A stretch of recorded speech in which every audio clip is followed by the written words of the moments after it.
be cracking the millionaire code.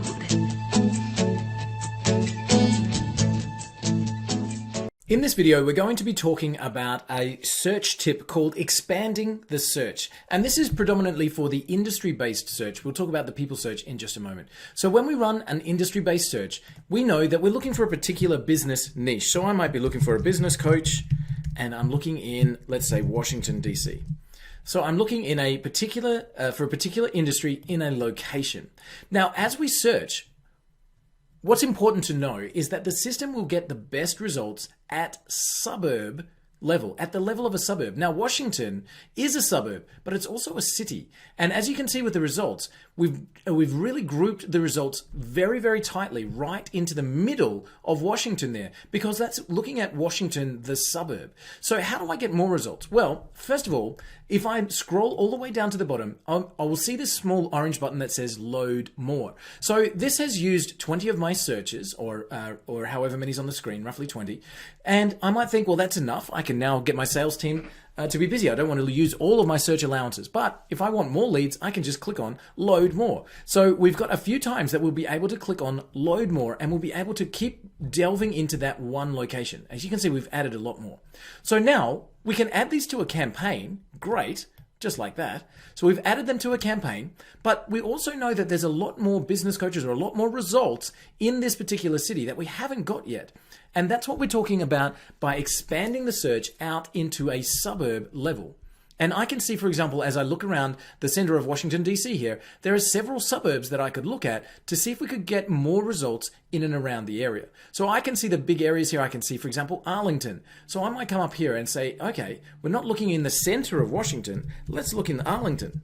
And I can change our system and click on update. Now that's looking in one street, Arlington Boulevard, but now we've got different results. Okay, great. Again, I can come down and I can load more. I can get as many results as I possibly can in and around that area. And again, we're going to add them to the campaign, just like this. And we'll see here that it actually says some results already added. There we go. And that means that it's not adding any duplicates. So you can look around and you can make sure you're only finding the single results. It'll never add a duplicate. So now I can see Silver Spring here, for example. So I can come up and I can say, let's find in Silver Spring.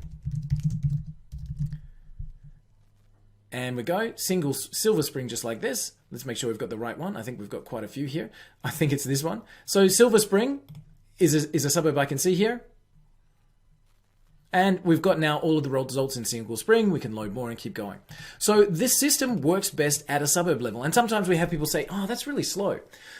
Looking at a suburb level gets you the most amount of results. And if you're just going from suburb to suburb to suburb to suburb, if you're looking city to city to city, you can find thousands of results in, let's say, 15 to 20 minutes.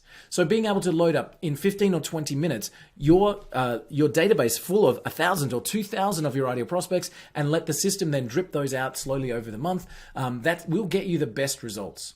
Okay, so this is finding the best results in our industry search. When we're looking in our people search, almost the opposite is true. We get the best results at city level. But we still might like to look, for example, if we jump in here and we'll do the same search, we'll look in Washington as a starting point. Of course, you can look in any continent in the world. We're just doing a couple of searches here in the US. So we're looking in a particular city, and now we're starting to get these results. I can keep loading more with this particular search because people who are listed in that specific city are putting their name and place where they live in LinkedIn in that city rather than in a specific suburb. So you'll notice that you can get lots and lots more at city level. Now you might want to choose some of the bigger cities outside of there. So we can see, for example, Alexandria. So I might come out here and say Alexandria. There we go. Let's take out the DC. Not knowing my... There we go. So we've got quite a few Alexandrias, not knowing the location. I'm not sure which one it is, but I'm going to go for let's say that one, for example. So I might find one of the smaller results. Yes, it was the right one. Great. So now I can also look in the bigger cities there. So the people-based search does get best results at a city level because that's how people describe where they live. I live in Washington. I live in Alexandria. I live in Baltimore. I live in Philadelphia. So that's how you get the best results at people level. The individual search, of course, is looking at one specific website, so that has its own focus in. So industry best results at suburb level, and expanding the search by just looking in the next suburb, the next suburb, and the next suburb will make sure that you're getting the most amount of results. You're gonna be cracking the millionaire code.